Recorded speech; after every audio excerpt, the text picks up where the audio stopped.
Do you want to know about how we find center of mass of non-uniform bodies? Then watch this video.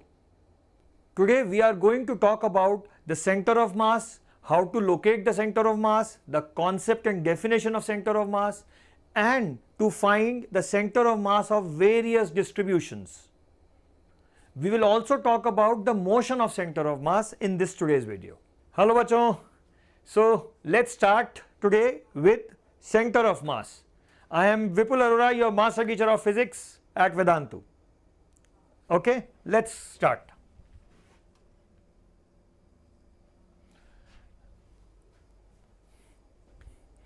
So when we talk about center of mass, what is center of mass? How do we find the location of center of mass? So in order to understand this concept of center of mass, first let us just talk about a point mass. So generally when we say a point mass, we say that point mass has no physical extent, it has no physical spread. For in general, if you see in our real lives, we will talk about the spreaded objects. In general, that's how we will see the world. But in our calculation, mostly we will talk about point objects. So when I am talking about center of mass, basically the definition of center of mass is the center of mass of a system of particles is defined as that point where the whole mass of the system is assumed to be concentrated. Please remember, it is assumed to be concentrated at that particular location, and that is what we call as the center of mass of that particular system of particles. So if you see for a given system of particles, so for example, let's say for this particular rod, the center of mass is at its center because it's a uniform rod. See, if you see, if this is not, if this is also a uniform rod, but if I am holding it at this point, you see it has tilted towards the right hand side. Okay, so we will try to understand these concepts in this particular video, but the important thing is that you have to understand that this is the concept, the center of mass concept. The center of mass of a system of particles is that point at which the mass of the whole system is supposed to be concentrated. We will assume that all the forces acting on that particles are acting at that location of center of mass, and it helps us in studying the translational motion of that particular system. So that is what is the center of mass of a given system. Okay. Now, so mathematically, if we have to find the location of center of mass, there is a formulation for which you should know. This RCM, if I just write it,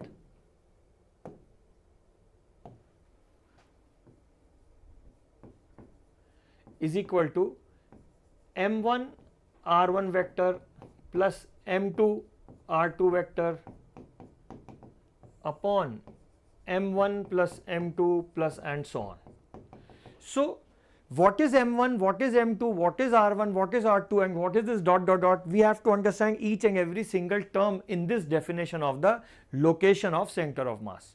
So for example, for 2D plane, if I say the masses are M1, M2, M3, M4, there can be n number of particles in a given system.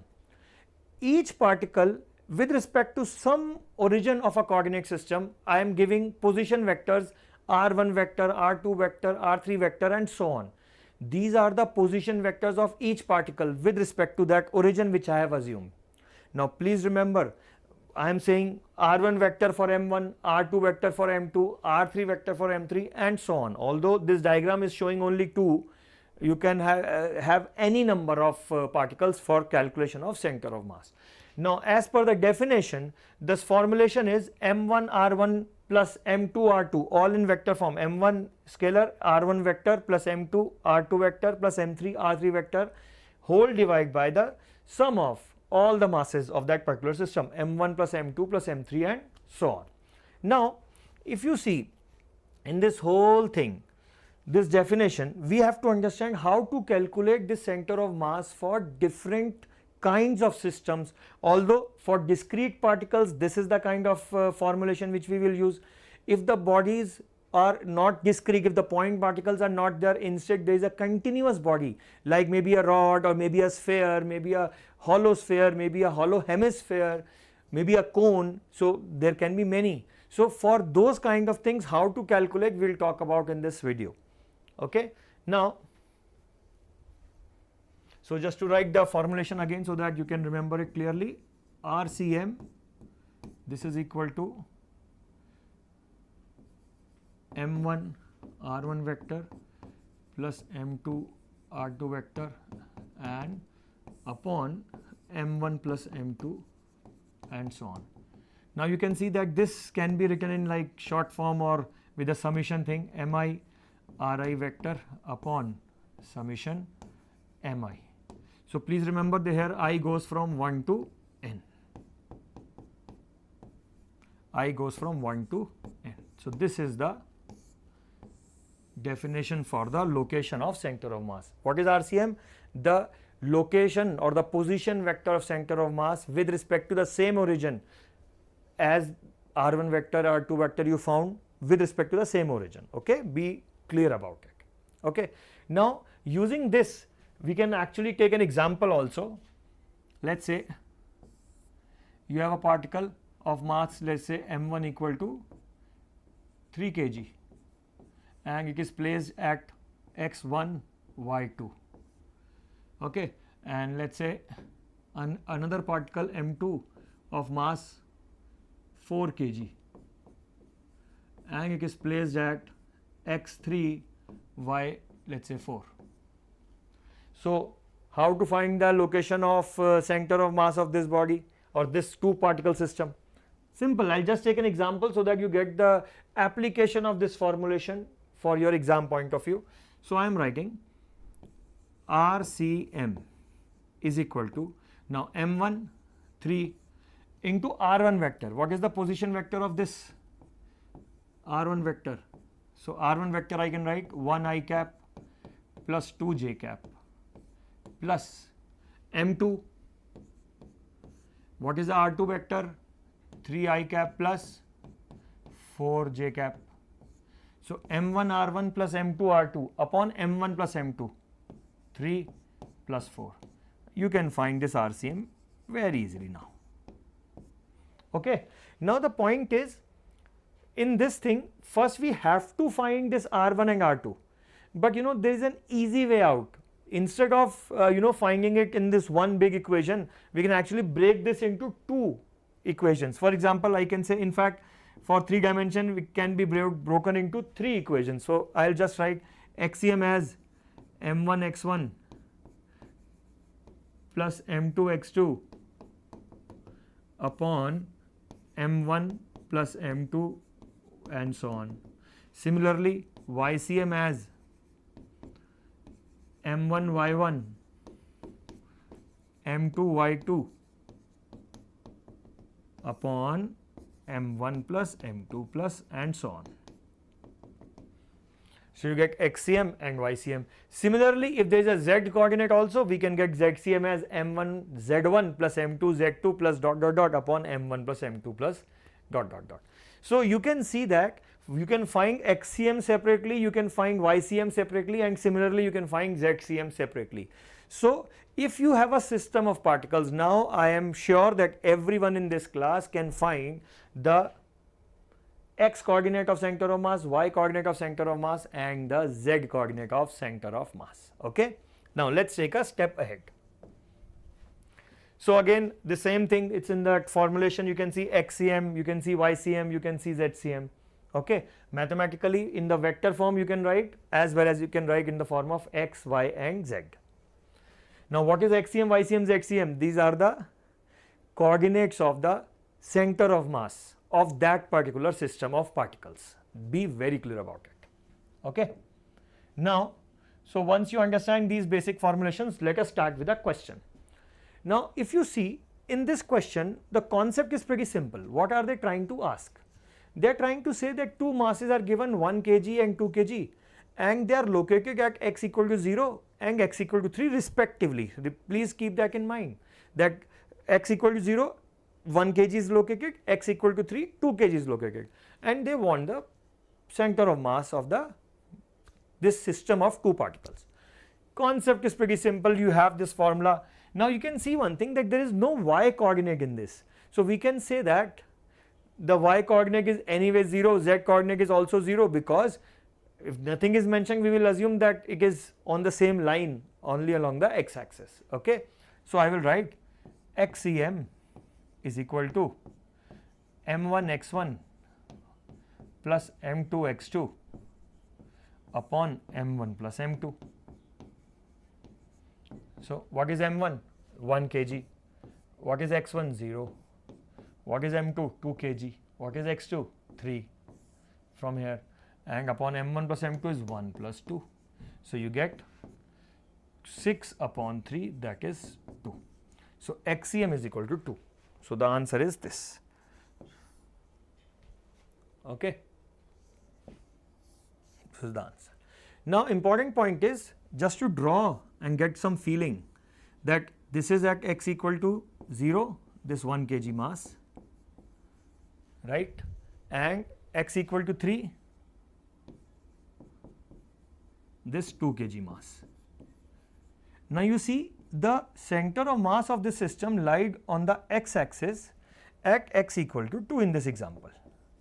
So you can see it is shifted towards the heavier mass. It is lying on the same line, but it is shifted towards the heavier mass. So what you can take home in this particular understanding, you can take home one very important point, and that is that for 2-point mass system, the center of mass lies on the line joining the two particles. That is point number 1.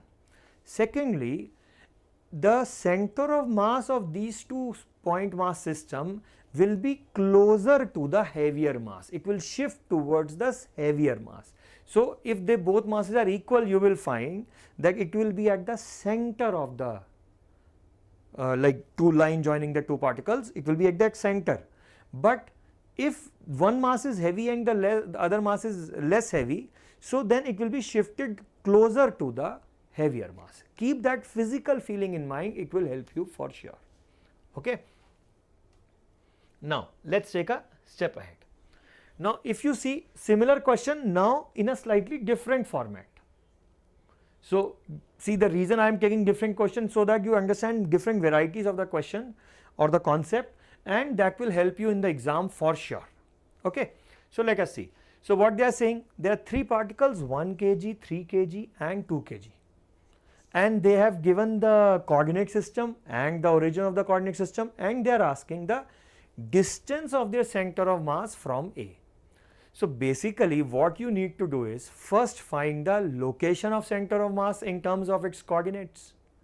Once you are able to find the location of the center of mass in terms of its coordinates, then you can find the distance between the two particles using their distance formula. Distance between two locations like x1 y1 z1 and x2 y2 z2, what is that formula?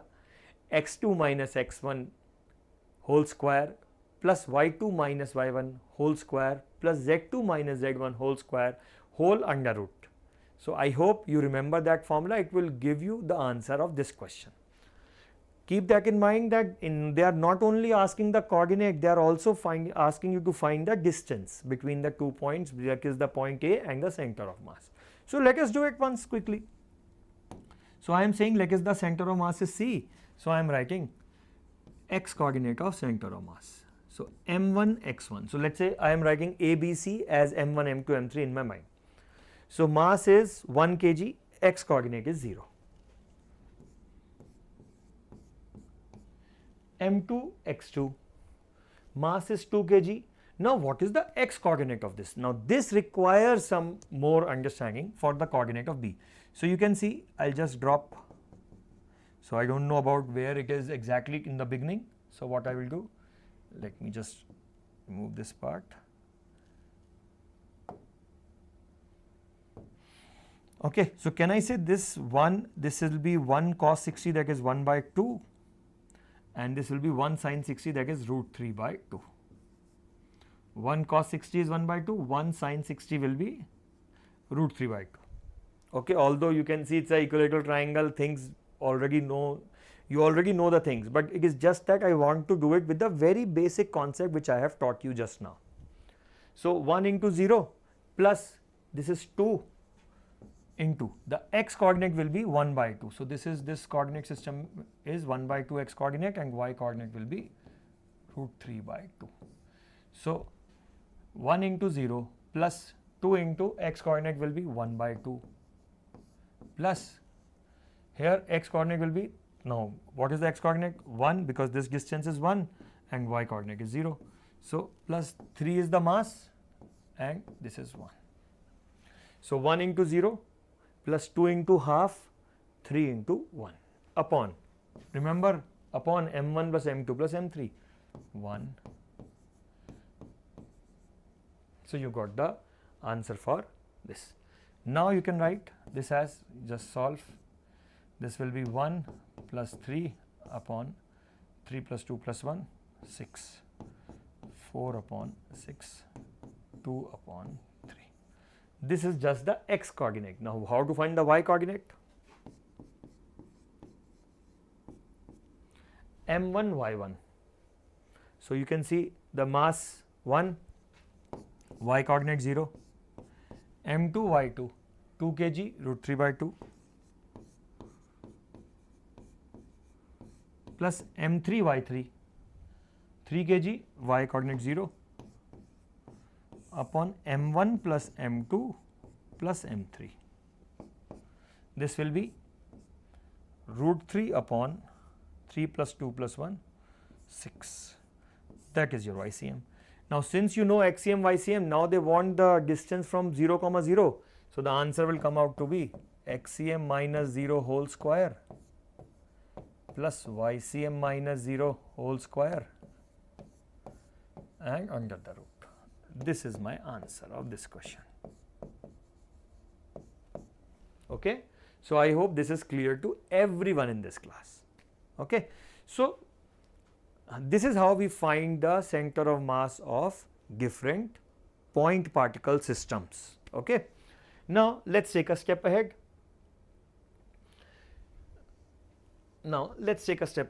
Now again, in this kind of question also you can easily solve the question, but you know, an important point is to remember the answer of this question. So this is your homework. You have to download this particular PDF from the description section, and you also write your comments in the comments after the video for whatever doubts you have. You know, we will reply in that, we will put a PDF related to that if you have any doubts. So please let your doubts, whatever doubts come to you, put it in your comment section as well as put it in the you download the PDF. Those two things you must do. Okay. Now, so just a point which you have to take home. If this is m1, this is m2, separated by a distance, let's say r. Now center of mass, let's say this is r1, this is r2, and this is the center of mass. So the important point to remember, see, it is very useful to remember this formula. This r1 will be equal to m2r upon m1 plus m2. You can easily calculate also. Okay, and this r2 will be equal to m1r upon m1 plus m2. So this can easily be calculated. Okay, m2r upon m1 plus m2 and m1r upon m2 plus m1 plus m2. Remember this, when it is r1 you have m2 on the other side, and when it is r2 you have m1 on the other side. That will help you to actually remember it quickly. Now interesting point is, if I just say from here r1 upon r2 is equal to m2 upon m1, or m1 r1 is equal to m2 r2. Okay. Now see why I wrote this equation, because I just want you to remember these two equations and this equation also. The feeling which I want to develop is, you can see, if m1 is equal to m2, then r1 is equal to r2 means the center of mass is at the center. When M1 is greater than M2, then if M1 is greater than M2, then R1 is less than R2, meaning the center of mass is closer to the mass M1, and vice versa. If M2 is greater than M1, then what will happen? So the feeling is the center of mass of a 2-point mass system shifts closer to the heavier mass. Interesting point is, even in a big system, you know that if some part is more heavy than the other part of that system, the center of mass is closer to that heavier part, okay, because center of mass actually you can get from the feeling of symmetry also. By seeing the symmetric things and the masses on both sides are symmetrically placed, then the center of mass will be lying on the center of symmetry of that particular distribution. We will take examples, okay. Okay, let us take a step ahead. Now, so this is a PMT question, okay, and if you see, this is your homework. See, we have already done questions like this, so I want you to try this question, and it will become very simple for you once you try it, okay. You just have to find the distance of center of mass from origin. They have given you the masses M1, M2, M3 at different places. You can easily calculate it, okay. Now, you have to mark the answer of this and give the answer in the comment section after you see the video, okay. Now, in the vector form, you remember that formula. So, I will just give you the approach to this question. They have given you the locations of R1 vector and R2 vector and R3 vector for M1, M2 and M3. So, this is just that formula based question, but you have to remember, because in the exam this can also come.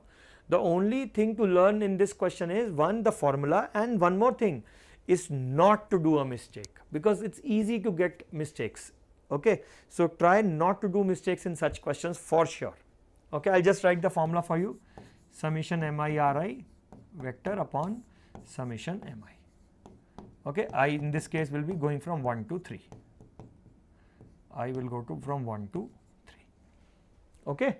So, I hope everyone can easily solve this question, okay. Let us take a step ahead. Now, if you see, so far we have been talking about just the discrete particles. Now, we are going to talk about the continuous distribution of mass, the center of mass of a continuous distribution. See, what will happen is, now instead of that summation symbol, we are going to actually use integration, because integration means addition only. So, when we are writing summation mi ri, here you will see we are going to write integration dm into r vector, okay. And similarly, when we wrote summation mi, it is nothing but sum of all the point masses in that discrete formula. Here that will just be integration dm. So, then it will be helpful, okay. Excuse me. So, integration r vector dm upon capital M. So, that is the formula. Let me write it for you. So, I am writing integration dm into r vector upon integration dm. This is my RCM. Now, you can see this formula has a similar formulation as for the discrete particle system, which actually was summation mi ri upon summation mi. So, instead of now discrete particle system, we have a continuous distribution of masses. So, that is why we have to write now integration dm r vector upon integration dm. Now, if I say integration dm r vector, so it will just be written as r vector dm upon integration dm. I can just write as the total mass of the system. Now, the important point is, what is dm, what is r vector, what is capital M, we have to talk about that. So, just to tell you, r vector is the position vector of the chosen small infinitesimal element. See, what we have to do, we have to choose a small element, we call that element as infinitesimal element, and the position vector of that element with respect to our assumed origin, that is r vector. And then we have to do this multiplication and integrate, and this capital M is the total mass of that particular system. I'll take example, okay, I'll take example. Now before that example, I'll just write the same thing. I can write again XCM as integration x dm upon integration dm, YCM as, that is the y coordinate of center of mass, integration y dm upon integration dm, and ZCM as integration z dm upon integration dm. Now what is this x, y and z which I have shown inside? Again, these x, y and z are the x, y and z coordinate of our chosen element, that infinitesimal element. I will take an example with how we are going to use this question to derive some formulas for the center of mass of a continuous mass distribution bodies. Okay. So let us start with this particular thing. So let us take an example of center of mass of a uniform rod. Okay. Let's say you have this rod. Now when I am saying uniform rod, what does it mean? It means at any location the mass per unit length or the mass per unit area. So in this case, since it's a rod, we are talking about mass per unit length. If there is an area thing, then we'll talk about mass per unit area. If it is a volume thing, then we'll talk about mass per unit volume, that is the density will be uniform. So in this case, mass per unit length or linear mass density is uniform. That's what we mean by uniform rod. So I'll just write uniform means here, uniform rod means linear mass density is same at all locations. That is the concept. Okay, bachcho? Okay, is it clear to everyone? Now, linear mass density of the rod. Now what I can do is, I'll say at a distance x, I am taking this element of thickness dx. Now some people might be wondering why I am taking from here, why I am taking a small element. See, I have to choose a small element because I don't have now discrete particles. So I have to choose small elements. That is point number one. Now this x I can take from anywhere, because in that integration the limits will be decided only on the basis of our choice of x. So be very clear about it. So here I am saying, like I said, this rod is of length L. So this is the location for x equal to 0 when there is no x, or when this x is 0 means this point I am talking. And let's say this is the location for x is equal to L, where L is the length of this particular rod. Now I am defining this lambda as capital M, which is the mass of the rod, by L. This lambda is mass per unit length of the rod. Okay, is this point clear to everyone? Lambda is capital M by L. Now what we are saying is that in this question, the element which we have chosen, let us say the mass of that element is d small m. See, generally when we are writing this d small m now, it means that we are talking about very small elemental mass of that particular system. Now what is this dm? That is equal to mass per unit length. In fact, instead of writing it this way, I should write it in a slightly different way so that I can generalize it for the next question as well. So let us say I will write lambda into dx. Now why did I write lambda dx? Because lambda is the linear mass density. Okay, so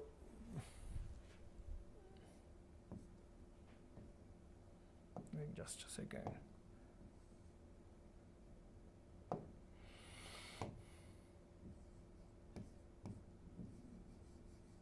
Okay, now lambda is the linear mass density, that is mass per unit length.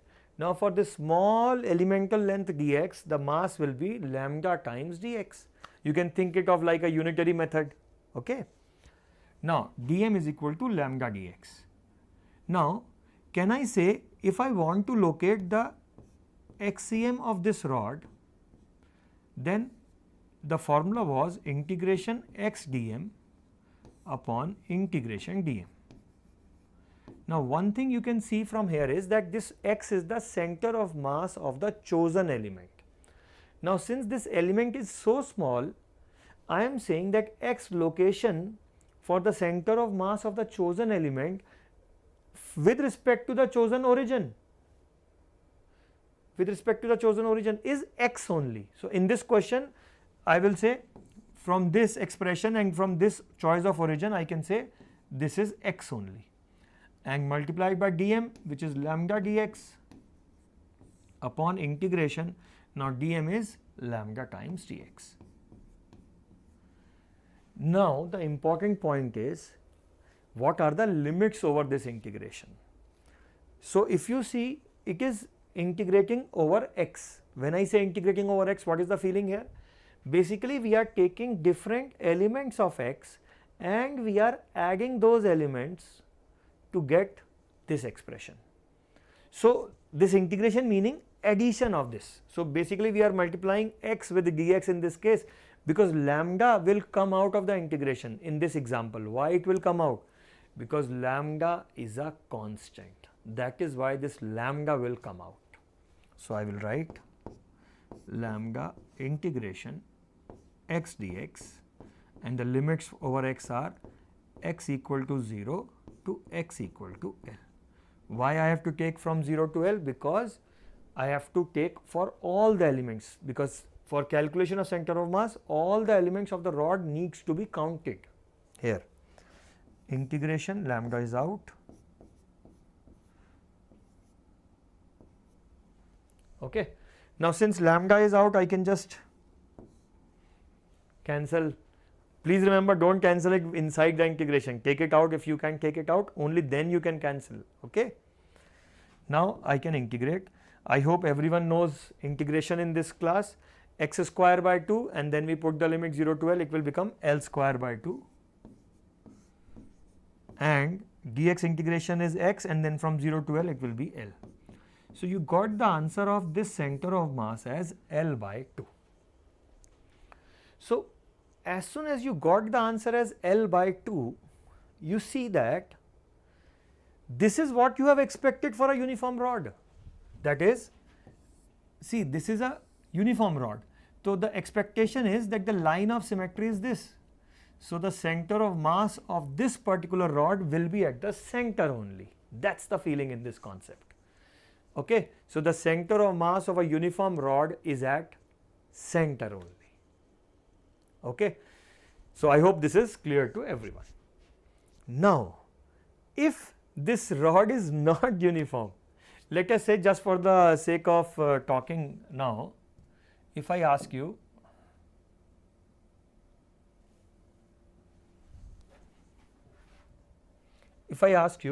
that let us say the rod is like this, but it is heavier on the, as it is going this side, it is getting a little heavier. Okay. So from here, then a little more heavy, then a little more heavy, heavy. Okay. So just to develop a feeling, I am trying to say, it is getting heavier towards right. Now think that whether the center of mass will lie at the center, or on the left of the center, or on the right of the center. So the answer will be that it will lie on the right hand side of the center, somewhere here, I don't know, but just to get the feeling that somewhere towards the right of the center. So that's the feeling, because remember that the center of mass shift towards the heavier side of that particular wire. Okay. So how to calculate? Again, what will change mathematically in this expression? Similar kind of things will come for the rod, for example. Then what will change? The change will come in the lambda. The change will come in this lambda, that is the mass per unit length. which will now be also a function of x, where I am taking x from the left hand side. Okay. So, let us take an example to make you understand this. See, what are they doing? They are saying the same question. Now, if you see the question, one end is at origin, the other end is at x equal to L. If the mass per unit length of the rod is given by Ax, and if you see A is a constant and x is the, although for that it is just a x coordinate of that particular element wherever I am going, but if you see, if I just draw the diagram, this is x equal to 0 and this is x equal to L, and if I just take this element here,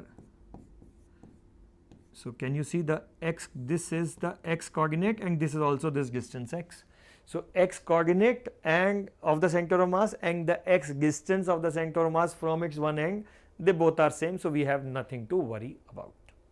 So, now I can write again that same formula for finding the center of mass of this particular rod by saying, see, I have chosen the same element with the mass being lambda times dx, but now this lambda is not a constant. Remember, this lambda is a function of x that is given in the question. That is given in the question, don't forget that. Now, xcm is this, so xcm will be equal to how much? I will write xcm as integration x dm, that is the formulation. Now, then I will write, what is dm? Lambda dx. Now, my question is, can I cancel lambda up and down? Answer is no, because now lambda is not a constant. So, it cannot come out of the integration, hence it cannot be cancelled directly. So, what we will do, we will put the value of lambda as Ax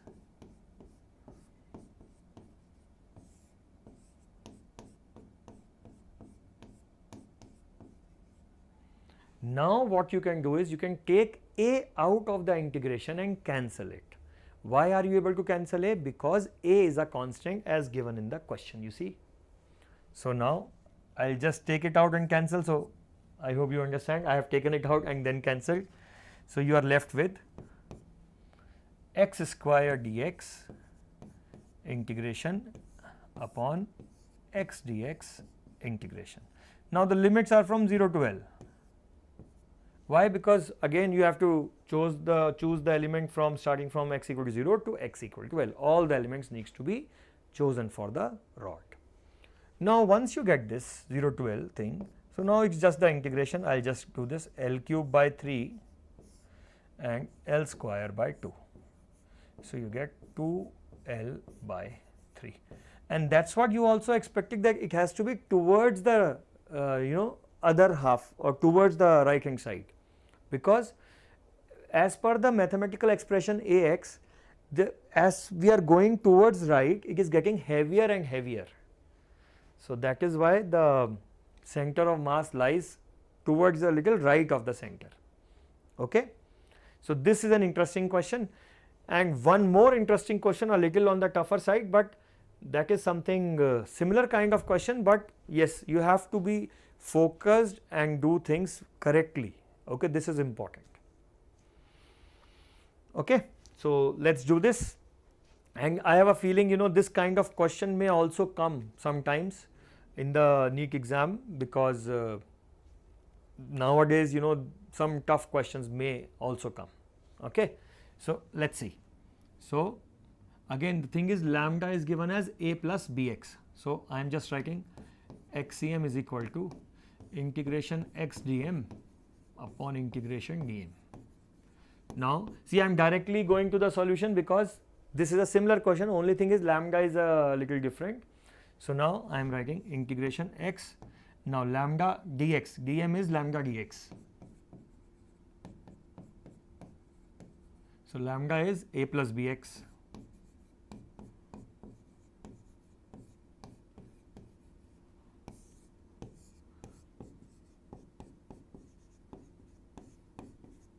Now limits from 0 to L. Okay, now I am just doing the integration thing. I'll get ax plus bx square a dx, or I would write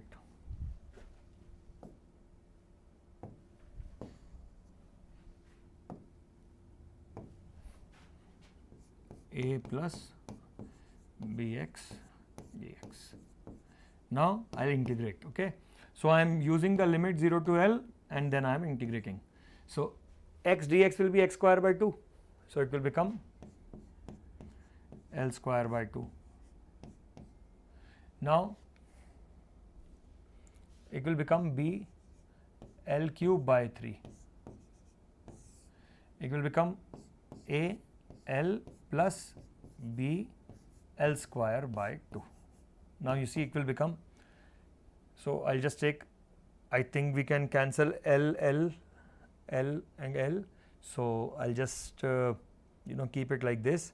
So I took L square out of this thing, okay, or maybe I'll just keep everything, just multiply with 3, like I do the addition, 3a L square plus 2b L cube divided by 2a L plus b L square. But wait, so this is 2 into 3 as the LCM, here 2 is the LCM, so 2 cancel with it 2, but there is a 3 that will be there at in the denominator. Now you can see the cancellation of, I think L will be cancelled, or maybe I can just take L square out, so I will be left with 3a plus b 2b L divided by 3, okay, and there is an L outside because one L is there, upon into 2a plus b L. So let us check whether we are matching the answer. So the answer would be 3a plus 2bl. So these two are not there, into L upon 3, 2a plus bl. So we got this as the answer. That's your answer. Okay. So I hope you realize that it is not a difficult question. Only thing is some integration needs to be done. Without any problem you can find that integration. Okay. Is this clear to everyone? Now there are more questions in this particular PDF which you will get in the comment section.